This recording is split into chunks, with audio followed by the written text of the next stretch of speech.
নমস্কার বন্ধুরা, tales of motivation চ্যানেলে তোমাদের সবাইকে জানাই স্বাগত। আজকের এই কাহিনীটি শুরু করার পূর্বে তোমাদের বলতে চাই যে ডেসক্রিপশনে আমার আরেকটি চ্যানেল লিংক দেওয়া রইল, যার নাম হচ্ছে ইন্সপায়ার বাংলা। প্লিজ চ্যানেলটি ভিজিট করতে ভুলবে না। তো চলো এবার মূল কাহিনীতে ফেরা যাক।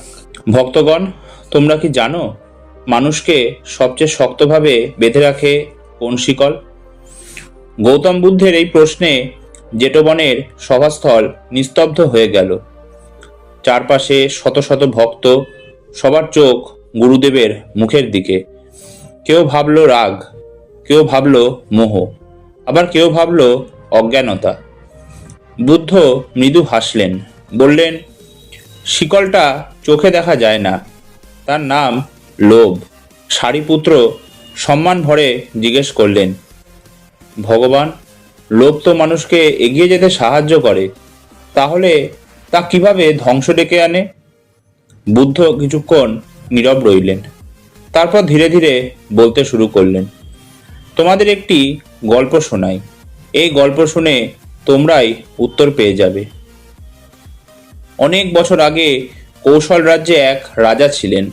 তার নাম ছিল বিষ্ণুগুপ্ত। প্রজারা তাকে ভয় পেত, কিন্তু সম্মান করত না, কারণ রাজা ছিলেন অসীম লোভী। রাজ্যের ধনভাণ্ডার পূর্ণ ছিল, তবু তার চোখে শান্তি ছিল না। প্রতিদিন সকালে রাজা প্রশ্ন করতেন, আজ কিভাবে আরো বেশি সোনা আনা যায়। যেদিন বেশি কর আদায় হতো সেদিন রাজা হাসতেন, যেদিন কম হতো সেদিন নিরীহ মানুষদের শাস্তি পেতে হতো। বুদ্ধ বললেন, ভক্তগণ, লোভ এমন আগুন, যত কাঠ দাও ততই সে জ্বলে ওঠে। রাজা বিষ্ণুগুপ্তের ক্ষেত্রেও তাই হলো। একদিন তার মন্ত্রীরা বলল, মহারাজ, রাজ্য সমৃদ্ধ, এখন প্রজাদের একটু স্বস্তি দিলে তারা আপনাকে ভালোবাসবে। রাজা হেসে বললেন, ভালোবাসা দিয়ে কি সোনা আসে? এই কথাটাই ছিল তার সর্বনাশের শুরু।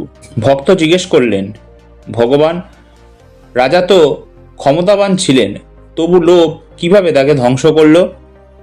বুদ্ধ চোখ বন্ধ করে ধীরে বললেন, কারণ লোভ প্রথমে মানুষের বিবেককে হত্যা করে।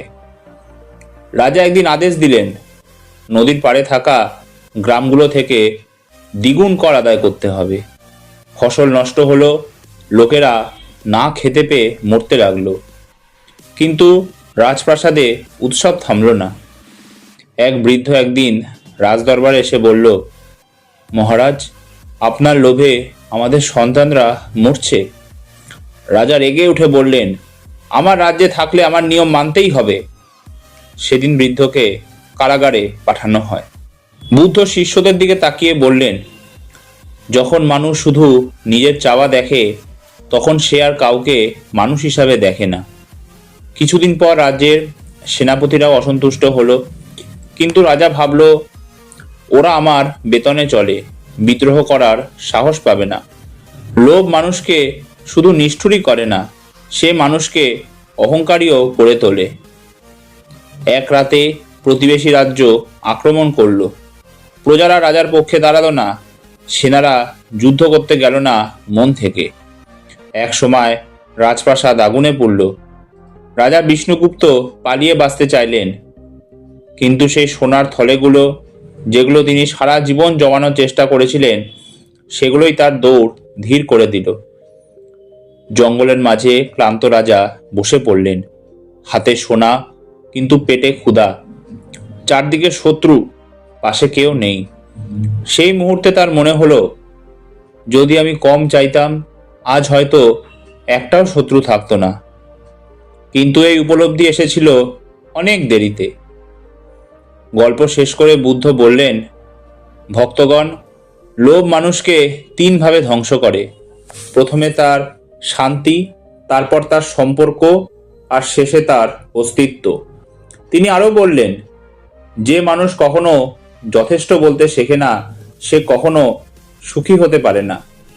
সবাই নীরব, কারণ সবাই বুঝতে পারছিল লোভ শুধু রাজাদের গল্প নয়, এই লোভ আমাদের প্রতিদিনের জীবনের মধ্যেই লুকিয়ে আছে।